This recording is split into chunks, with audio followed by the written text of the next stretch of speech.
آپ ہمارے خلاف کسی احتجاج کا حصہ نہ بنیں. صحیح. اچھا خالد صاحب بتا تو رہے ہیں کہ ہم اتنے ترقیاتی کام کر رہے ہیں, اتنے پل ہم نے بنا لیے, اتنی چیزیں, لیکن ہسپتال کے لیے پھر باہر جانا پڑتا ہے. وزیر اعظم صاحب کو وہ لوگ بھی کہتے ہیں ہسپتال ہی بنا دیتے. پھر M N is them self سوال اٹھا رہے ہیں کہ آپ کو یہ ہمیں بتانے کی ضرورت تو نہیں ہے, حکومت کی کارکردگی کے اوپر تو ہم آلریڈی جو ہے وہ نالا نہیں ہے. اس حوالے سے اسد الرحمان صاحب نے وہاں سوال اٹھایا پارلیمنٹری میٹنگ کے اندر, ان سے بات کر لیتے ہیں. اسد الرحمان صاحب بہت شکریہ, آپ نے ہمیں جوائن کیا, ایم این اے ہیں آپ پی ایم ایل این کے.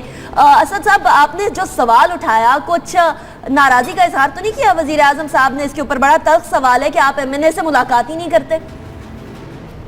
وہ تو انہوں نے ذرا تھوڑے سے لائٹ ٹون میں نے کہا تھا کہ انہوں نے کہا جی میری انفیکشن تھی وہ 80% ٹھیک ہو گئی ہے, 20% آپ کو مل کر ٹھیک ہو گئی ہے. میں کیا اگر آپ ہمیں ملتے رہیں تو آپ کو انفیکشن ہونی نہیں تھی, وہ آپ ملتے کم ہے ذرا.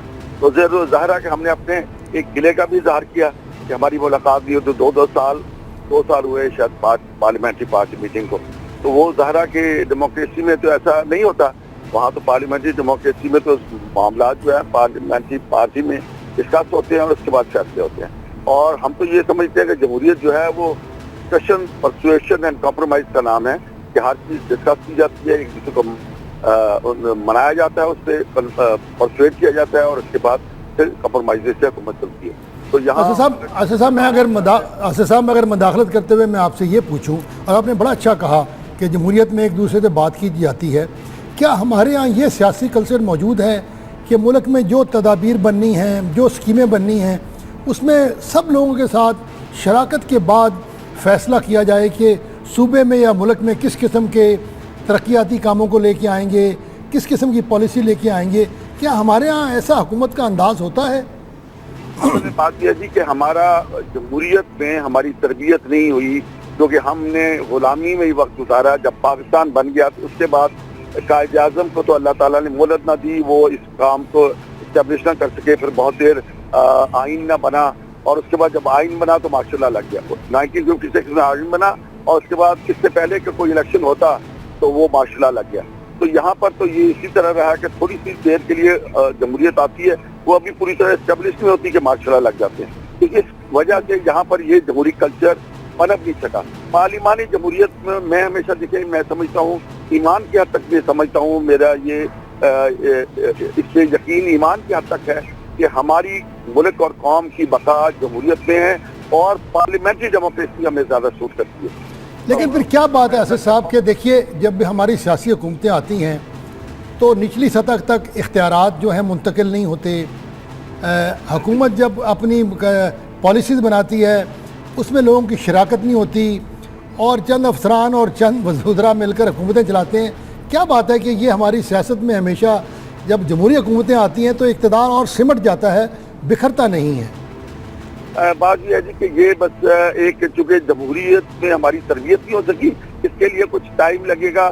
ہمیں مایوس نہیں ہونا چاہیے, لیکن حالات آگے بڑھ رہے ہیں. دیکھیے پہلے لوکل باڈیز کے الیکشن ہی ہوتے تھے, اب یہ کہ کانسٹیٹیوشنل ریکوائرمنٹ ہو گئی ہے کہ لوکل باڈیز ہوں گی, اور سپریم کورٹ کے فیصلوں کے نتیجے میں اب تقریباً 3 صوبوں میں اسٹیبلش ہو گئی ہیں. پنجاب میں بھی الیکشن ابھی اس کے جو ان کو اختیارات مل جائیں گے. تو میں سمجھتا ہوں کہ ہمیں پر امید رہنا چاہیے کہ حالات بہتری کی طرف جائیں گے. ٹھیک ہے اسد صاحب, کوئک آنسر ایک چیز کا دے دیجیے گا. آپ نے سوال تو اٹھا دیے ادھر, آپ کو لگتا ہے کہ ان سوالات کے اوپر جو ہے دھیان دیا جائے گا, ان کا سدباب کیا جائے گا جو جن مسائل کی طرف آپ نے اشارہ کیا؟ مجھے پوری امید ہے, اور ویسے بھی اللہ تعالیٰ کی رحمت سے نا امید نہیں ہونی چاہیے. لیکن میں ایک بات کہوں گا کہ قرآن شریف میں اللہ تعالیٰ نے فرمایا کہ ان اللہ لا یغیر ما بقوم حتی یغیروا ما بانفسہم, کہ بے شک اللہ تعالیٰ کی کسی قوم کی حالت نہیں بدلتے جب تک وہ قوم اپنی حالت خود نہیں بدلتی. اسد الرحمان صاحب بہت شکریہ, آپ نے ہمیں جوائن کیا ہمارے شو میں, اور ڈیفینیٹلی جب تک ہم اپنی حالت نہیں بدلیں گے تو نہیں بدلی جائے گی. اسد صاحب نے سوال تو اٹھا دیا, لیکن یہ کیا 90 کی دہائی کے اندر ہی پی ایم ایل این رہ رہی ہے یا واقعی میں اب 2016 میں آ گئی ہے؟ اس بارے میں بات کریں گے. اور اپوزیشن کون سے چیلنجز جو ہے برپا کرنے والی ہے یا برپا کر رہی ہے, اس حوالے سے بھی بات کریں گے آفٹر بریک.